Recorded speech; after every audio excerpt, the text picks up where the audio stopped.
avec le Crédit Mutuel, partenaire des grands événements sportifs.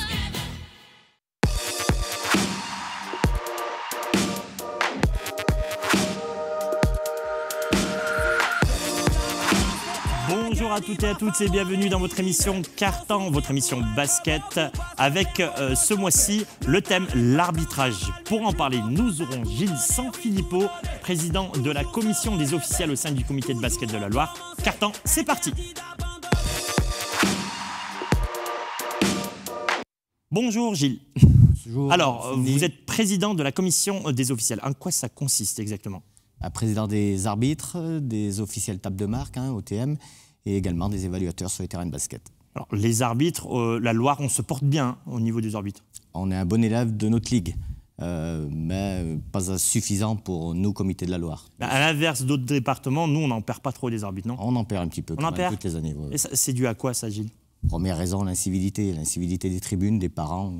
Qu'est-ce qu'il faut faire pour ça ? C'est vrai, souvent, c'est un problème récurrent quand même. Oui, c'est des supporters. Qu'est-ce qu'on peut faire ? Des supporters insupportables. Supporters insupportables, oui. Et il n'y a pas de... Malgré les panneaux, malgré tout ce que vous faites, en fait, dans les salles de basket, il faudrait qu'on arrive à trouver un système pour... De plus en plus compliqué. Les années passent, mais c'est de plus en plus compliqué. Vous faites beaucoup de formations au sein du comité de basket de la Loire durant toute l'année sur l'arbitrage. Oui, la perfection de nos arbitres à travers différentes commissions, FC, PR, et puis la formation initiale au sein du comité, et puis depuis quelques années, avec le lycée Jacob-Holzer, une chose qui est pratiquement unique dans notre ligue. Alors, c'est l'enquête de Carton, le lycée Jacob-Holzer du côté de Fermigny, avec sa section arbitrage.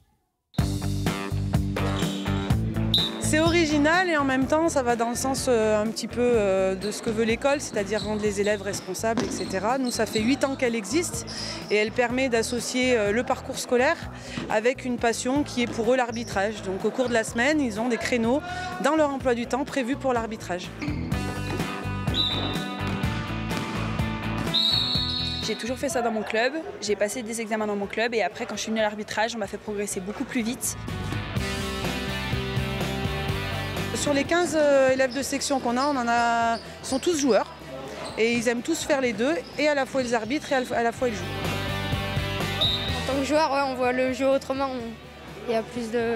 on voit plus les subtilités du jeu. C'est quand même un sacrifice au niveau horaire, ils passent entre 4 et 5 heures en moyenne par semaine pour l'arbitrage en plus de leur travail scolaire.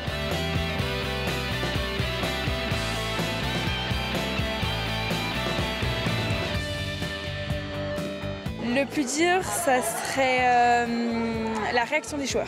La pression des joueurs, des spectateurs. Donc oui, il faut arriver à gérer tout ça, mais on y arrive avec un peu d'entraînement. Si tous les joueurs qui critiquaient arbitrer, ils se rendraient compte que c'est pas si simple.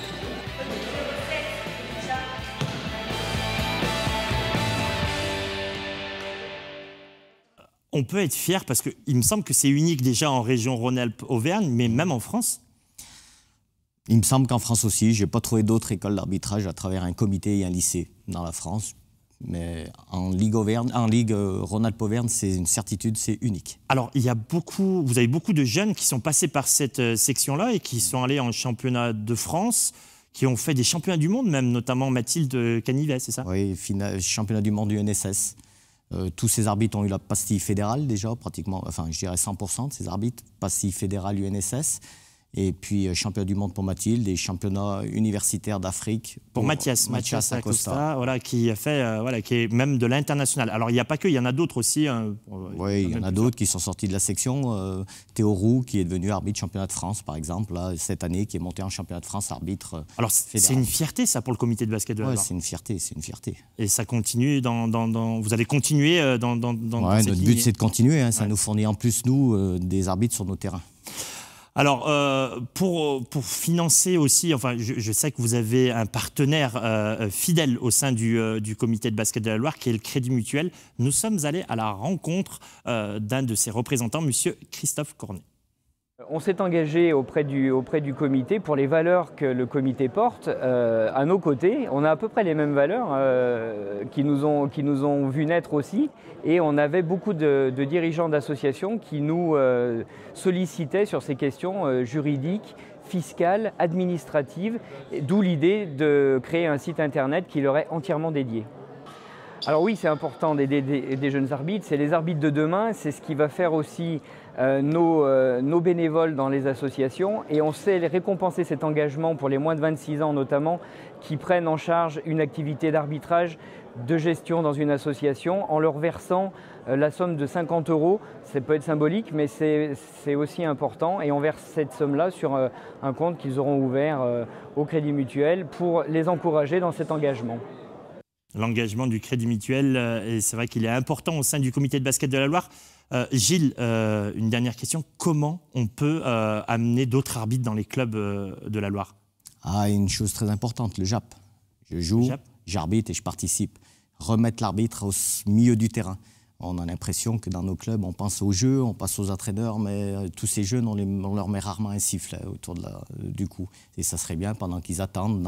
Plus les responsabiliser. Voilà, plus les responsabilités, et puis les mettre à l'arbitrage sur le terrain, au lieu qu'ils attendent dans la file d'attente, par exemple, avant de passer avec le ballon. Le message est passé pour nos clubs de la Loire. Merci beaucoup, Gilles. Merci de nous avoir suivis. On va se quitter avec l'agenda, les événements à ne pas rater sur ce mois de février. Et on se donne rendez-vous très bientôt pour une nouvelle émission de Carton. Ciao, bye bye. Samedi 15 février, venez profiter des plateaux Baby. Ils ont lieu à Saint-Marcelin, Beauzac, Saint-Priest-en-Jarret, Le Chambon-Feugerolles, Yguérande, Boyer ou encore Élan-Val-d'Aix. La finale départementale du Challenge Benjamin aura lieu le 28 février. Les 16 meilleurs garçons et les 16 meilleures filles tenteront de décrocher une place pour la finale régionale qui les enverra peut-être à Bercy puis aux États-Unis pour un match NBA.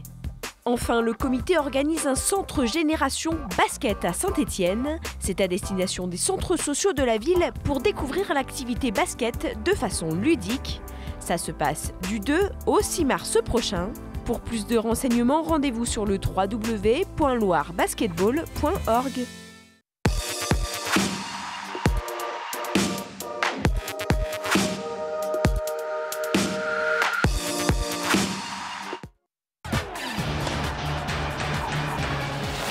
Avec le Crédit Mutuel, partenaire des grands événements sportifs.